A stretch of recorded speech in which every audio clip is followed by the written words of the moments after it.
Papež Frančišek je izrazil resen dvom o domnevnih razodetjih v bosansko-hercegovskem romarskem svetišču Medžugorje, ki mu pravijo tudi verski Las Vegas. Osebno imam raje Marijo mater, našo mater in ne Marije, ki vsak dan pošilja sporočila ob določeni uri.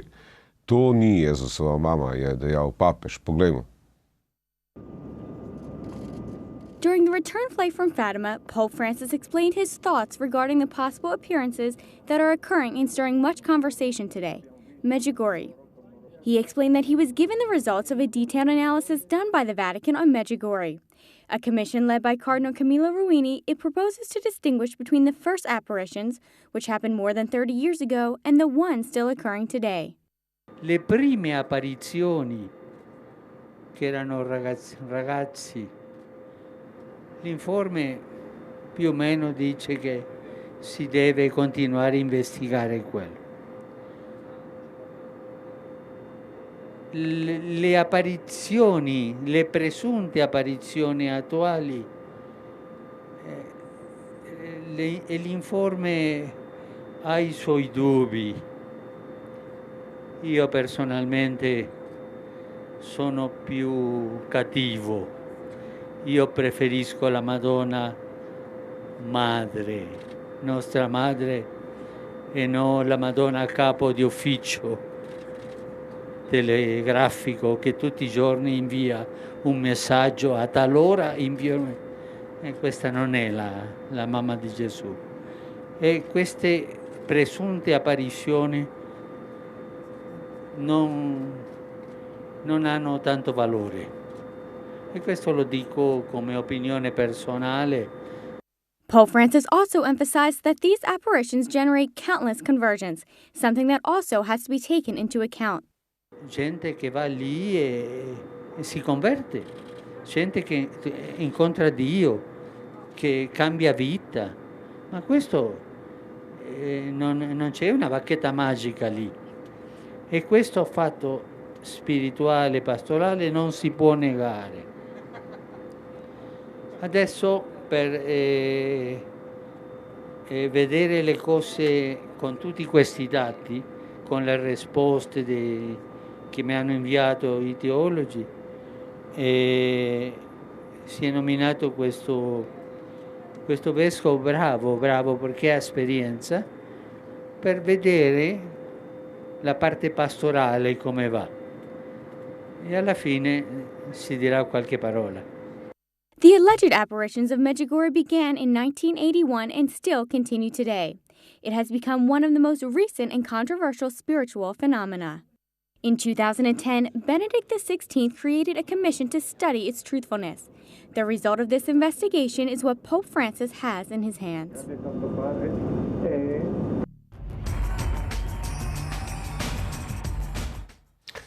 Ponovno pozdravljeni.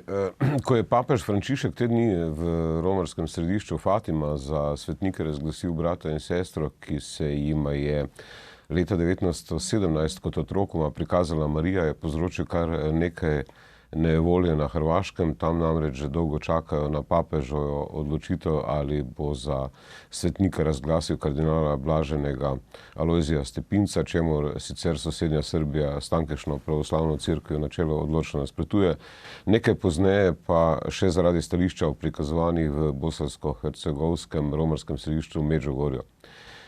Mogoče, Tino, v bistvu, kako si ti razlagaš te papeževe besede, v bistvu, iz katerih je mogoče razbrati, da pač se preiskujejo ta prikazovanja iz leta 1981, mislim, da še naprej, medtem ko pa ta dnevna prikazovanja, kjer naj bi se Marija prikazovala in pač prinašala ob točni določeni uri sporočila, so pa dvomljiva.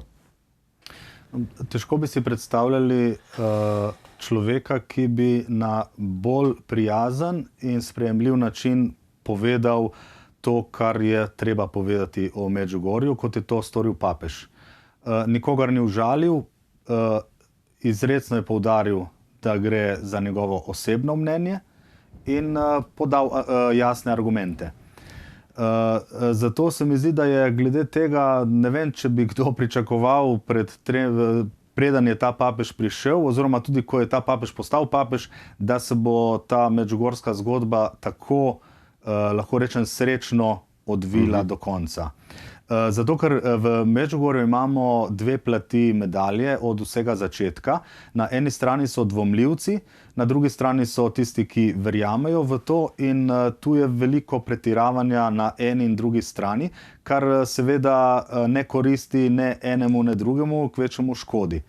In ta salomonska sodba, ki se obeta iz Vatikana, je v bistvu prav to. Nekako je razmejili, zamejili, pokazali, kaj je vrednega in kaj ne smemo imeti za sveto. Torej, ne gre za to, da bi zdaj tiste čudeže, ki se dogajajo, ali tista sporočila, ki naj bi jih Marija vsak dan sporočala, da je to nekaj slabega, da je to laž in tako naprej, ampak Vatikan bo samo rekel, da pač tu ne vidi božjega posega in da gre pač za intimno stvar vsakega posameznika. Bolj se mi zdi pomembno to, da bodo tista prva prikazovanja, ki so tudi, ko so delali znanstvene poskuse, je tu bilo precej teh, če rečem, znanstvenih dokazov, da gre za nekaj nadnaravnega, torej da bodo to še naprej preiskovali in verjetno tudi priznali. Bistvo vsega skupaj pa je, da se Medžugorje prizna kot romarsko svetišče, kjer se dogajajo čudeži vsak dan. Ampak ne taki čudeži, kot bi si kdo mislil, torej da se vrti sonce ali kaj podobnega, ampak konkretni čudeži. Če pogledamo, koliko narkomanov je tam prenehalo jemati droge, se je tam ozdravilo, koliko ločenih je prišlo nazaj skupaj, koliko nesrečnih ljubezni se je povrnilo, koliko grdih stvari so si ljudje odpustili in šli čez to, koliko notranjih bolečin je bilo pozdravljenih.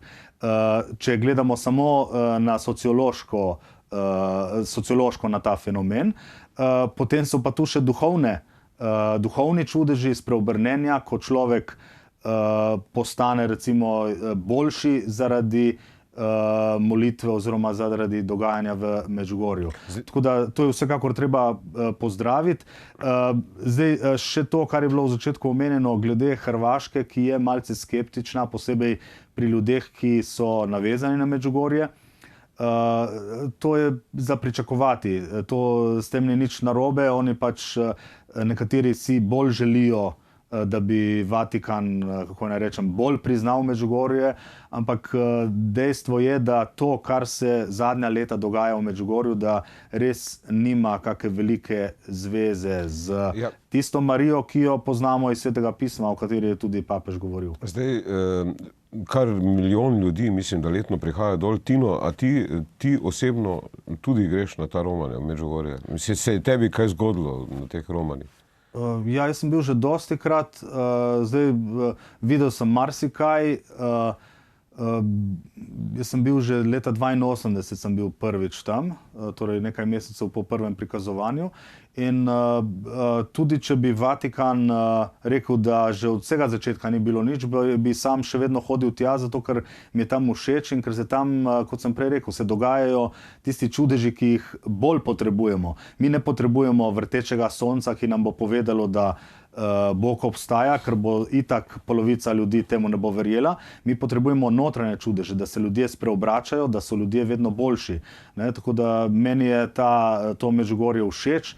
Tudi, ko pogledam za mlade, kako mlade nagovarja k boljšemu življenju, je to nekaj izjemnega. Ta festival mladih, ki poteka vsako leto v začetku avgusta, to je izjemna stvar. Jaz poznam par Slovencev, ki so starejši in hodijo vsako leto na ta festival mladih, ker je tam toliko pozitivne energije, toliko lepega, toliko dobrega, in jaz mislim, da bi to bilo za posnemati in v bistvu na tak način tudi jemati naprej. Kako pa, Tino, ti gledaš na to fenomen Medžugorja oziroma na papeževe, oziroma Aljuš, se oprosti, Tino, ti si imel zdaj v bistvu že, mislim, da kar dober čas.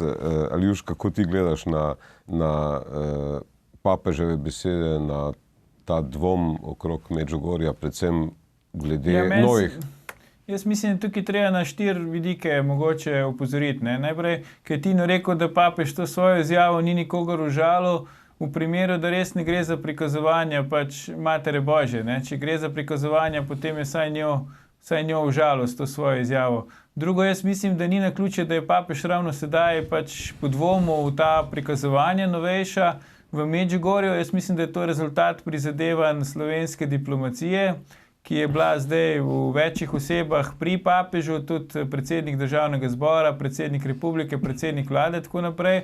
In mislim, da gre tle še za enega v vrsti pritiskov na sosednjo Hrvaško, da vendarle sprejme rezultat arbitraže. Ne smemo pa pozabiti, da je Medžugorje za Hrvaško, ne govorim zdaj o vernikih, govorim pač o Hrvaški kot taki, tudi velik biznis.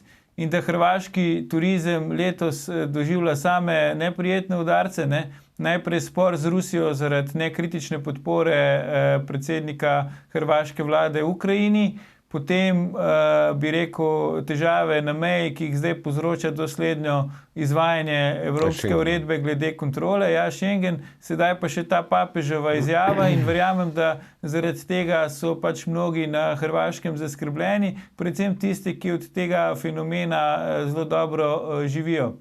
In še četrti poudarek, če dovoliš, Vlado, jaz, čeprav razumem, je papež pač božji namestnik na zemlji in se mi zdi, da bi on moral iz prve roke vedeti, ali pri teh prikazovanjih gre dejansko za Mati Božjo ali pa za kaj drugega. In če sem prav razumel njegove izjave, o tem ni povsem prepričan oziroma ima neko osebno mnenje, me to skrbi, ker zgleda, da komunikacija pač tukaj med nebesi in zemljo ni več tako dobra, kot je bila včasih.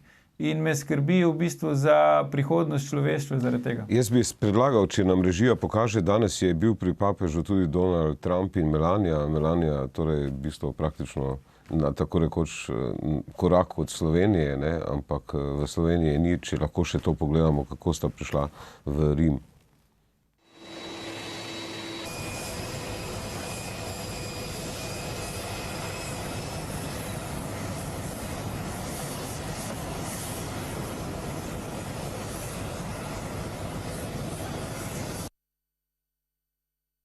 Zdaj, sicer nimamo tega posnetka še srečanja s papežom, ampak na tem posnetku smo še enkrat videli podobno sceno kot med Melanijo in Trumpom, ko sta prišla v Saudovo Arabijo, ker je Trump hotel prijeti Melanijo za roko in je ta takoj odmaknila roko, ampak govorimo o obisku Trumpa pri papežu.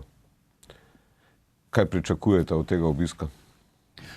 Lahko jaz samo še eno repliko bi dal za tisto, kar smo prej govorili.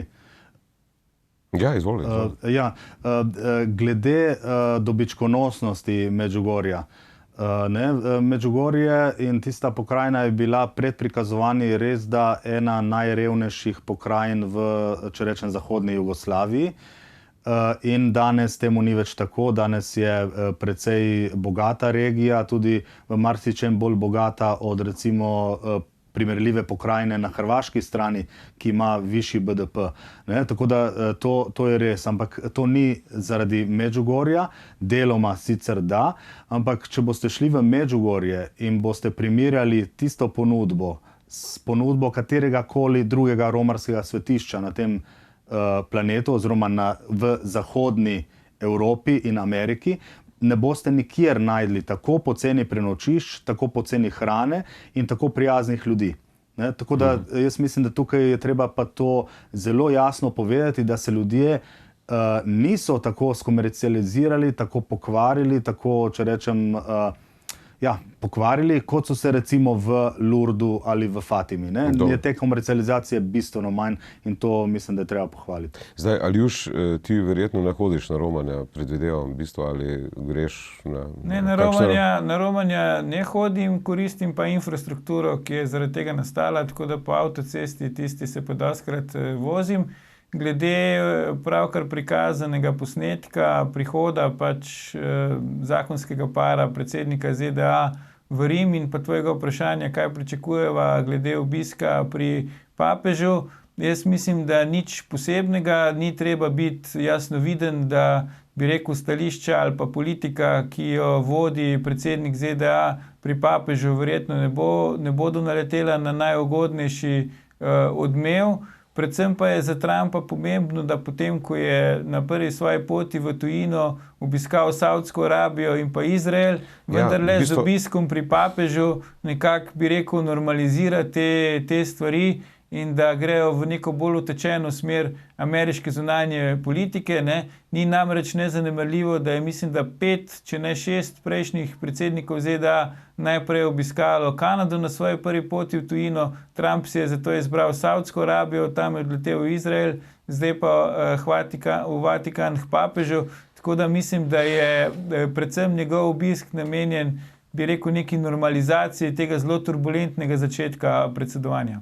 Zdaj, kako pa ti, Tino, komentiraš to dejstvo, da je praktično Trump v tej prvi poti obiskal vsa največja, bi rekel, središča vseh religij, ne? To se pravi Vatikan, potem židovsko državo in potem še Saudovo Arabijo, v bistvu.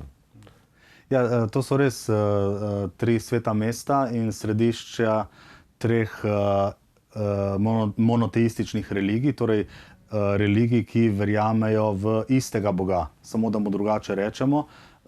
Muslimani rečejo Allah, mi rečemo Bog, Judje pa rečejo Jehova, ampak dejansko gre za istega Boga in različno spoštovanje oziroma različno češčenje tega istega Boga. In to je v Ameriki zelo prisotno, tudi na dolarju dobimo napis v Boga zaupamo. Tako da tu gre za eno precej običajno prakso ameriških predsednikov, da priznavajo tako enega kot drugega kot tretjega Boga, za v bistvu enakopravnega ali pa istega. Tako da tu ni nič tako posebnega, kot mora biti izgleda.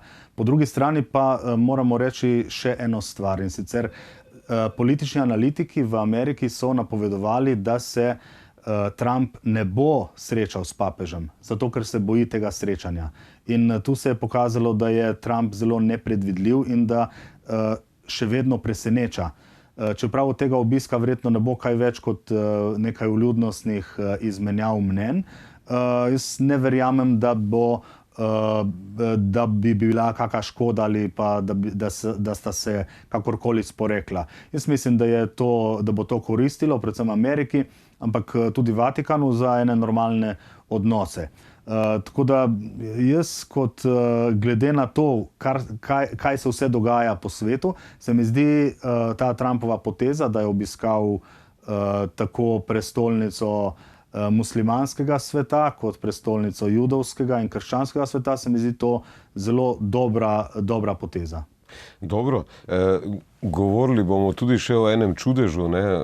Seveda lahko bi rekli, da se je tudi na reki prikazala Marija, tokrat seveda Keko, ker je reka postala pač državni prvak na Hrvaškem po oglasih.